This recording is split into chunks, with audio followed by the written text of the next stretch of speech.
Designing a 2 to the power k 1/2 fraction design. So imagine this example where we have these three factors a, b, c, and we want to run 1/2 fraction, half of the experiments. What I have done here is basically their exact same sign and minus and plus signs that we have developed before in 2 to the power k design. Now in this case I have just rearranged so that I can systematically run only 4 experiments, because for ABC to complete a one full replication I need total 8 to cube, which is 8 runs. Instead of 8 runs I want to do 1/2 fraction of the runs. So let's consider this 1/2. So I'm gonna hide that for now, and then I'll bring it later. So I hide that, and then this is the experiment that I'm planning to run. I'm gonna set A high, B and C low, and then B high, AC low, and then C high and AB low, and then all of them high, and then I'll get the data like that. So this is how the experiment will be run, and then these are the treatment combination A, B, C, small letter, and the factorial effects are a capital letter A, B, C, and their interaction, and also A, B, C interaction. I created one column called identity I. Identity is something, the way it is defined in 1/2 fraction design is something that if you multiply then nothing changes. So if we multiply identity with any of this column, none of the sign changes. So basically identity is a plus sign column. Now if you look at this ABC sign, they're all same signs. So this ABC is actually called the generator. So ABC, oops, I lost the marker. Let me have a thin pen. So ABC is called the generator of the experiment. Generator, which is equal to actually I, identity. And sometimes this ABC most of the time is referred to as a word or defining relations. So simply it's called word or defining relation, something that is defining our design, defining relations. So simply I equals A, B, C. That is how it is written. Now if we try to find the effect of A, which is this columns times these treatment combination columns, so to get the effect of A, you can put it in the square bracket. This is how it is written, and then it is basically, because it's 1/2 fraction design, so it's gonna be 1/2 of A high and then BC low. So A minus B minus C plus ABC. This is how we can calculate A. Now similarly B, we can multiply this B column with this treatment combination, so that results, and it's 1/2 design. So we can do minus A plus B minus C and then plus ABC. Same, we can find out C, 1/2 fraction of minus A minus B plus C plus ABC, like that.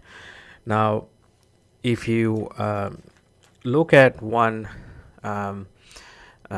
interesting thing here, look at the BC effect, factorial effect. What is that? The BC factorial effect, the BC columns times the times this treatment combination column, so that results, and again is 1/2 plus A minus B minus C plus ABC, like that. If you look at AC column, AC factorial effect is 1/2 of minus A plus B minus C plus ABC. Look at BC, AC. Oops, we got AC already, so AB. If you want to find AB interaction, that would be basically minus A minus B plus C plus ABC. As you can see, there is no difference between A and BC effect. So it is not possible to distinguish between A and BC. That's why these are called aliases. Aliases is some kind of pseudonym, so we cannot distinguish between A and BC. So A effect, factorial effect, is if we only run 4 experiments. Remember, we only run 4. So if we run 4, then we only have 3 degrees of freedom. The maximum we can estimate is 3 factorial effect. 4 minus 1 is 3 degrees of freedom. So if we already estimated A, B, C, we cannot really estimate anything more because we only ran 4 experiments, 4 runs. So therefore there will be some pseudo effect if you estimate, for example, the interaction. So it is the same as the AB. A is same as BC, and then B is same as AC, and then C is same as AB. These are called aliases, pseudonym, like the English word, whatever that thing, the English word mean is alias. Aliases means pseudonym, alias. So we can say A and B are aliases. Sorry, A and BC are aliases, and then B and AC are aliases too, because they're not distinguishable from each other. Aliases. And then so instead, when we are actually estimating A, we are in fact estimating BC as well. So when we are estimating A, we are actually estimated BC too. When we are estimating B, then we are actually estimating B plus AC. Same thing when we are estimating C, we are in fact estimating C plus AB. So we can't distinguish between these. Now there is another way we can find out the aliases. If we multiply, let's go back to this column. If we multiply this column with the identity column, we are not changing anything, so we will get alias of A. If we multiply B with the identity column ABC, then we'll get alias of B, because identity does not change anything. So if we do that, for example, let me do it here.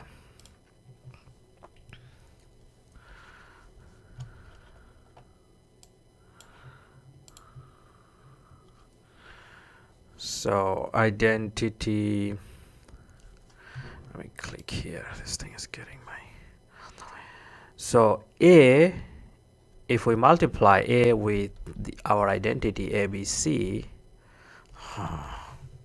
sorry, the thickness less.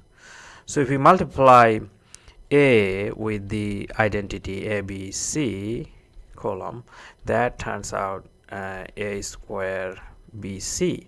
Now anything squared is identity, because plus is squared is plus, minus is squared is also plus, so that is also identity, so nothing. So basically BC, like that. So we can also get the aliases. If we want to get the aliases of B, then we can multiply with B times the identity. So we can get AB squared C, that is AC. Now to get aliases of C, ABC multiplied by C, then AB c squared is identity, so that is AB. So we also get the aliases like that. Now this is called, because all of these are plus sign ABC, this fraction is called the principal fraction. Now remember, we had another fraction too. If we unhide this, we'll be able to see that other half of these sorry about the writing is kind of inside, but that's okay. So this fraction for runs was with identity. You can see that plus. The ABC has all plus here. Now the rest half of the experiment has all minus for the ABC interaction factorial effect. So if we run this fraction, we can also do that. There would be no different than just running these. They're exact same. It's just whether you can run this fraction, which is called principal or principal fraction. So let me write that down. So when we use, it's too thick. When we use these runs only, it's called principal fraction. Instead, we can also run with all negative, which is called the alternate or complementary fraction. Alternate or complementary fraction. Alternate or complementary fraction. So we could actually run either of that. It's the same thing. Now the interesting thing, let me copy this in another page and show you. So I'm gonna go here, here, do that. Okay, so if we run only this -1, let's hide these ones, or maybe we'll leave like this. It's okay. So now the defining relation is not I equals, previously for this the defining relation was I equals ABC. Instead here I equals minus ABC, because it's minus. So identity now is the same thing, but it's minus. So the reason why it's minus, we have to multiply with one minus here to get plus sign, like this identity. So if you multiply minus, then minus is plus. So that's how we get our identity. Same thing, we want to estimate the, then if we use this complementary fraction, then the estimate of A would be complementary of A. Complementary use a prime sign like this. So that is A complement A prime. So that is equal to A minus BC. So instead of ABC, because if we multiply this column A with minus ABC, let me show you what we get. So A times minus ABC, so we get minus A square BC, so basically BC. Same thing if we do estimate the complementary of B, which would be B minus AC, and then C complement, we can estimate by C minus AB, like that. Now we can estimate the, if we, for example, think about that one time we run the principal fraction, and then we run the let's say all three variables are significance. They're all important for the process, so we need to collect some more data. So in second time we run with the alternate or complementary fractions. So now to estimate that, let me show you something. So we have before seen that when we are estimating a, sorry about that, we have seen that before, that when we are estimating a in a using the principal fraction, we actually estimate this. In the complementary section or alternate fraction, when we estimate a complement, we in fact estimate this. Now to get the and always, because we ran before half fraction, so we got half of the information. So if we want to calculate the full, so this was actually half, we estimated half, so you can just do half here. This is half, we estimated half of this because of the half fraction. If we add these two, look what we get: half of a plus the half of complement a. We'll get basically the BC cancel, half a, that is a. Similarly, if we subtract this 1/2 effect of a is equal to 1/2 of a plus BC, and then 1/2 effect of a complement is equal to 1/2 a minus BC. So if we just subtract that, we'll see that we are getting the interaction effect is equal to the a minus cancel, so we'll have basically BC. So similarly, we can estimate a, b, full fraction, full effect of a, full effect of b, full effect of BC, like that. So